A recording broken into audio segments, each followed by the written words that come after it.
Thank you for visiting our channel. Please like, share and subscribe for more exciting food videos. Mille crêpe is a dessert that looks elegant, tastes incredibly light, and is made from dozens of delicate layers stacked into one beautiful masterpiece. In this first part, we are starting with the foundation of every perfect Mille crêpe cake by preparing the batter, mastering the cooking process, and creating those soft, paper-thin layers that make this dessert so special. Mille crêpe is one of the most elegant and impressive desserts you can make, yet it is surprisingly simple when broken down step by step. The name Mille crêpe comes from the French language, where mille means 1,000 and crêpe refers to thin pancakes. While the dessert does not actually contain 1,000 layers, it is made of many delicate crêpes stacked carefully with light cream filling in between, creating a beautiful cake with dozens of soft, silky layers. Every slice reveals perfect stripes that make this dessert look like something from a high-end bakery.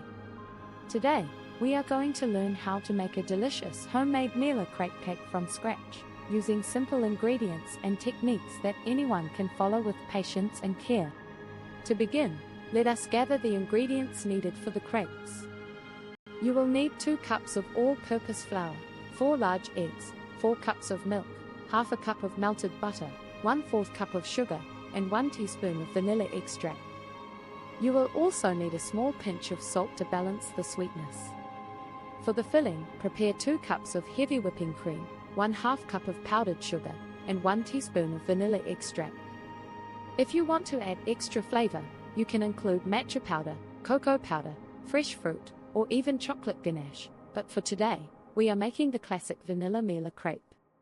The first step is preparing the crêpe batter. In a large mixing bowl, crack the eggs and whisk them gently. Add the sugar and continue whisking until combined. Slowly pour in the milk while mixing to create a smooth liquid base. Gradually sift in the flour to avoid lumps. This part is important because a smooth batter creates soft and even crepes. Add the melted butter, vanilla extract, and pinch of salt. Whisk everything together until the batter is silky and smooth. If you notice lumps, strain the batter through a fine mesh sieve. This extra step makes a big difference in achieving perfectly delicate crepes. Once your batter is smooth, cover the bowl and let it rest in the refrigerator for at least 1 hour.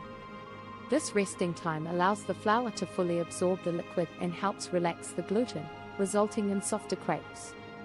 Skipping this step can lead to chewy layers instead of tender ones. While the batter rests, this is a good time to prepare your cooking tools. You will need a non-stick pan, a ladle or measuring cup, a spatula, parchment paper, and a flat surface for stacking the cooked crepes. After the batter has rested, remove it from the refrigerator and give it a gentle stir. Heat your non-stick pan over medium-low heat. Lightly grease it with butter, then wipe away any excess with a paper towel. This creates just enough coating to prevent sticking without making the crepes greasy. Pour a small amount of batter into the center of the pan and immediately swirl it around so the batter spreads into a very thin, even layer. Cook the crêpe for about 1 minute or until the edges begin to lift slightly from the pan. Carefully slide a spatula underneath and flip it.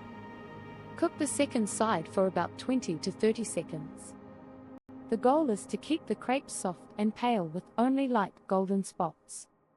Transfer the cooked crêpe to a sheet of parchment paper. Continue this process until all the batter is used. You should have around 20 to 30 crepes depending on the size of your pan. As you stack the cooked crepes, place parchment paper between every few layers to prevent sticking. Allow them to cool completely before assembling the cake. Warm crepes can melt the cream filling, causing the layers to slide apart. Patience is very important during this stage. Now that the crepes are perfectly prepared and ready, the next step is where everything starts coming together into a stunning layered dessert. We are about to whip the creamy filling and carefully assemble each layer into the classic Mille crêpe cake. Stay tuned for part 2.